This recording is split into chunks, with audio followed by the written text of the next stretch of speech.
शुरू करता हूँ अल्लाह के नाम से जो बड़ा मेहरबान और निहायत रहम वाला है। माय डियर स्टूडेंट, अस्सलाम वालेकुम। My name is Asif. I am a teacher of mathematics in Sengar school. Class 8 की मैथ एक्सरसाइज 1.3 है। क्वेश्चन नंबर 1 है। क्वेश्चन वाला कहता क्या है, वेरीफाई। वेरीफाई का मतलब क्या हुआ कि भाई आपने साबित करना है। क्या चीज साबित करनी है?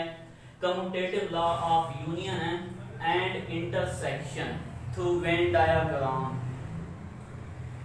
हमने कम्यूटेटिव लॉ ऑफ यूनियन भी साबित करना है और कम्यूटेटिव लॉ ऑफ इंटरसेक्शन भी साबित करना है वेन डायग्राम की मदद से। अब हमें इसकी जो पहली जुज है, क्वेश्चन नंबर 1 है, इसकी 4 जुजें हैं। जो पहली जुज है वहां पे 2 सेट दिए गए हैं। सेट ए दिया गया है।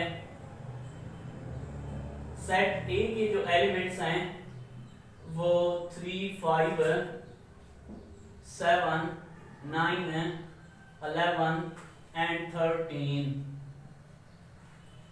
इसके बाद जो सेट बी दिया गया है उसके जो एलिमेंट्स हैं 5, 9, 13, 17, 21 एंड 25। हमें 2 सेट दिए गए हैं। सेट ए भी दिया गया है, सेट बी भी दिया गया है।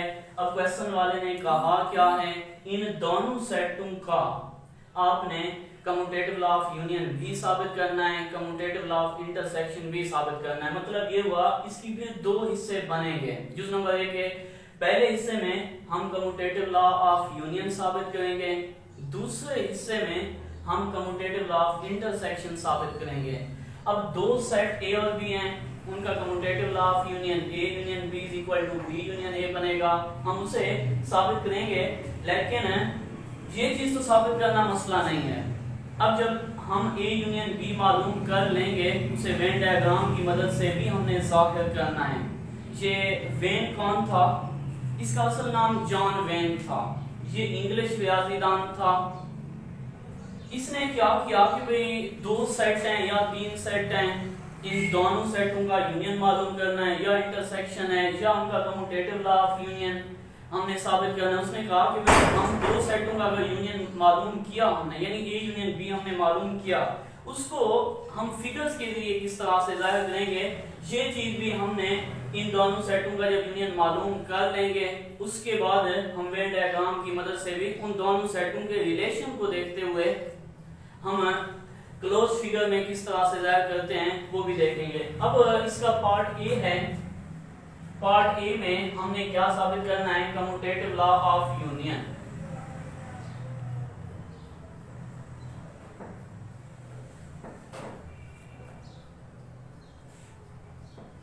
Commutative law of union is, अब 2 सेट अगर ए और बी हैं, उनका कम्यूटेटिव लॉ ऑफ यूनियन है A union B is equal to B union A बनेगा। अगर 2 सेट x और y होते हैं, उनका commutative law of union x union y is equal to y union x बनता। अब हमने ये वाली चीज साबित करनी है, ठीक है। अब हम लेफ्ट हैंड साइड पहले हल करेंगे और उसे वेन डायग्राम की मदद से भी जाहिर करेंगे। बाद में राइट हैंड साइड लेंगे, उसे भी वेन डायग्राम की मदद से हम जाहिर करेंगे। अब मैं क्या करता हूं, left hand side, left hand side किस चीज के इक्वल है? ए यूनियन बी, यानी सेट ए और सेट बी का यूनियन, सेट ए और सेट बी का यूनियन। अब सेट ए जो था वो किस चीज के इक्वल था? यानी जो एलिमेंट्स थे 3, 5, 7, 9, 11 एंड 13। आगे यूनियन की अलामत वैसी की वैसी। आगे सेट बी, यानी सेट बी किस चीज के इक्वल? उसके जो एलिमेंट्स थे 5, 9, 13, 17, 21 एंड लास्ट पे 25। अब 2 सेटों का यूनियन, भी एक सेट होता है, दो सेटों का यूनियन भी एक सेट होता है जो उन तमाम एलिमेंट्स पर मुश्तमिल होता है जो या तो पहले सेट में मौजूद हों या दूसरे सेट में मौजूद हों या दोनों सेट में मौजूद हों। तो हम क्या करेंगे, इन दोनों सेटों का यूनियन, दोनों सेटों के तमाम एलिमेंट्स, यानी 3 आएगा, 5 आएगा, उसके बाद 7 आएगा, 9 आएगा, 11 आएगा, 11 के बाद 13 आएगा, 13 के बाद 17, 21 एंड 25। अब दो सेटों का हमने यूनियन तो मालूम कर लिया, मसला नहीं बना। अब हमें ये जो ए यूनियन बी हमने मालूम किया, इस ए यूनियन बी को हमने वेन डायग्राम की मदद से जाहिर करना है। कैसे, मतलब क्लोज फिगर में हम किस तरह से जाहिर करेंगे, उसके लिए देखेंगे दोनों सेटों का रिलेशन, कि भाई दोनों सेटों का आपस में ताल्लुक क्या है। अब अगर सेट ए और सेट बी डिसजेंट सेट्स हों, डिसजेंट सेट्स किन्हें कहा जाता है, ऐसे सेट जिनमें कोई एक एलिमेंट भी कॉमन ना हो, और उन्हें डिसजेंट सेट कहा जाता है। और मैं अब यहाँ पे रफ अमल करता हूँ, आपने देखना है कि भाई अगर दो सेट डिसजेंट सेट हों, ये सेट ए है, ये सेट बी है, हम वेन डायग्राम की मदद से उन्हें इस तरह से जाहिर करेंगे। अब ये वाले जो दो सेट हैं, ये वाले जो दो सेट हैं, ये देखेंगे इनका रिलेशन क्या है। अब मैं बात करूंगा ओवरलैपिंग सेट्स की। ऐसे दो सेट जिनमें कम से कम एक एलिमेंट कॉमन हो। अब यहाँ पे 3 एलिमेंट कॉमन है। ऐसे दो सेट ए और फर्स्ट क्या, दो सेट ए और बी हैं, ये आपस में ओवरलैपिंग सेट कहलाएंगे। किस वक्त कहलाएंगे, जब कम से कम एक एलिमेंट कॉमन हो, लेकिन किसी एक सेट के तमाम एलिमेंट किसी दूसरे सेट में मौजूद ना हो। अब 3 एलिमेंट कॉमन हैं, इसका मतलब ये हुआ ये दोनों ओवरलैपिंग सेट्स हैं। तो हमने अब ए यूनियन बी को वेन डायग्राम की मदद से जाहिर करना है। वेन ने क्या किया था, जो सेटों का रिलेशन था उन्हें रेक्टेंगल के अंदर यूनिवर्सल सेट यू को बंद कर दिया, और उन दोनों सेट जो गिवन थे उनको वेन यानी फिगर्स की मदद से अब किस तरह से जाहिर करेंगे, ओवरलैपिंग सेट हैं तो उन्हें ओवरलैपिंग के मदद से ही जाहिर करेंगे। ये सेट ए है, ये सेट बी है। अब हमने क्या चीज जाहिर करनी है, A union B. Set A पहले लिख दिया, सेट बी बाद में लिख दिया। अब जो एलिमेंट कॉमन है वो यहाँ पे कॉमन पार्ट के अंदर लिखेंगे, यानी 3 एलिमेंट कॉमन थे, एक 5 था, 5 9, उसके बाद 13 था। अब दोनों सेटों के कॉमन एलिमेंट कॉमन पार्ट के अंदर लिखे, और सेट ए के जो एलिमेंट बचते हैं वो कौन कौन से, 3 7 11, यानी वो यहाँ पे लिखेंगे 3 7 और 11, सेट ए का जो बाकी हिस्सा था। अब सेट बी के ये वाले कॉमन एलिमेंट हमने लिख दिए। अब जो वो 3 बचते हैं वो बी वाले पार्ट में लिखेंगे, यानी 17 21 और 25।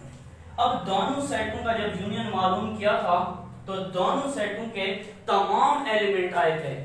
तो अब हम जब वेन डायग्राम की मदद से इन दोनों सेटों का ए यूनियन बी मालूम करेंगे तो दोनों सेटों को कलर करना होगा। अब हम क्या करेंगे, ये इस तरह से कलर करेंगे ताकि ये जो ए लिखा है, ये बी लिखा है, और जो इसके एलिमेंट्स लिखे हैं वो नजर आने चाहिए। अब सेट ए और सेट बी का दोनों को कलर किया। क्यों कलर किया, क्योंकि दोनों सेटों का यूनियन था, दोनों सेटों के तमाम एलिमेंट्स आ चुके। अब हमने लेफ्ट हैंड साइड हल की, ए यूनियन बी मालूम किया, उसे वेन डायग्राम की मदद से भी जाहिर कर दिया। अब हमने राइट हैंड साइड लेंगे, उसे हल करते हैं। Right hand side is equal to B union A. अब सेट बी पहले, यानी सेट बी के एलिमेंट्स 5 9 13 17 21 एंड 25। उसके बाद यूनियन की अलामत वैसी की वैसी। सेट ए किस चीज की इक्वल था, 3 5 7 9 11 13। अब सेट बी और सेट ए का यूनियन, जब यूनियन की बात है दोनों सेटों के तमाम एलिमेंट तरतीब के साथ लिखना होंगे, यानी 3 लिखेंगे, 5 लिखेंगे, 9 लिखेंगे, 9 के बाद 11 आएगा, 11 के बाद 13, 13 के बाद 17, 21 एंड 25, दोनों सेटों के तमाम एलिमेंट। अब राइट हैंड साइड हल तो कर ली, इस राइट हैंड साइड को अब वेन डायग्राम की मदद से भी जाहिर करना है, यानी यूनिवर्सल सेट यू को रेक्टेंगल के अंदर बंद कर दिया, यूनिवर्सल सेट यू को रेक्टेंगल के अंदर बंद कर दिया, दोनों सेटों का रिलेशन देखा, ओवरलैपिंग सेट थे। अब सेट बी को इधर पहले लिखेंगे, ये सेट बी है। अब सेट बी और सेट ए का रिलेशन क्या था, ओवरलैपिंग सेट थे। हमने क्या चीज जाहिर करनी है वेन डायग्राम की मदद से, बी यूनियन ए।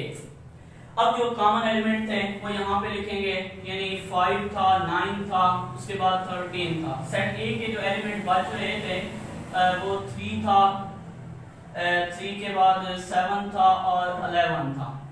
अब सेट बी के एलिमेंट्स 17, 21 एंड 25। जब यूनियन मालूम किया, दोनों सेटों के तमाम एलिमेंट्स आए, तो दोनों सेटों को ही कलर कर देना है। इस तरह से कलर करें कि भाई हमारे पास सेट ए जो लिखा हुआ है वो भी नजर आना चाहिए, और उसके जो उन दोनों सेटों के जो एलिमेंट्स लिखे हुए हैं उन्हें भी नजर आना चाहिए। अब देखें, हमने लेफ्ट हैंड साइड हल की, वही चीज आई, राइट हैंड साइड हल की, वही चीज आई। तो इसका मतलब ये हुआ, लास्ट पे लिखेंगे सो प्रूव दैट, बस साबित हुआ, सो प्रूव दैट, बस साबित हुआ left hand side is equal to right hand side. आज का हमारा लेक्चर यहीं तक था, and goodbye, wish you best of luck my dear students.